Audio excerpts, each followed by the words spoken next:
Ինչին է պետք Հայաստանի ժողովրդավարությունը։ Բանայինը, որ մեր երկիրը կարող է պահպանվել միայն որպես ժողովրդավարական երկիր։ Հիշենք մեր սեփական փորձը։ 90-ականներին Արցախյան շարժումը քանդեց Սովետը, հաղթեց ադրբեջանական բռնապետությունը, որովհետև մենք չունենալով պետություն ու բանակ ժողովրդական, ժողովրդավարական երկիր ենք եւ մենք ժողովուրդը ստեղծեց եւ բանակը եւ բերեց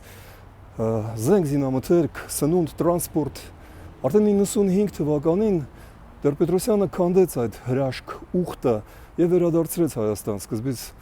ռուսական ռազմաբազը, հետո բերեց չեկիստական կլանը, կլանն էլ 20 տարվա մեջ վերադարձրեց Հայաստանը բռնապետական կիսագաղութ իրավիճակի։ Ահա ինչու 18-ին ժողովուրդը այսպիսի ուրախությամբ նախընտրեց Փաշինյանին, ով խոստանում էր մեզ ժողովրդավարություն, որովհետև հայերը չեն դիմանում բռնապետությանը։ Սակայն պարզվեց շատ շուտով, որ Փաշինյանը ոչ մի բան էլ չի փոխում։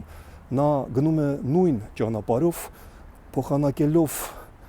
իր անձնական իշխանությունը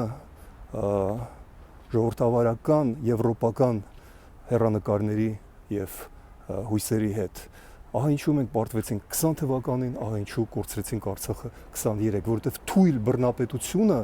ինչը իրենից ներկայացնում է Հայաստանը, միշտ պարտվել է ուժեղ բռնապետությանը։ Մեր ապագան միայն հզոր ժողովրդավարական, եվրոպական դաշինքի մեջ է։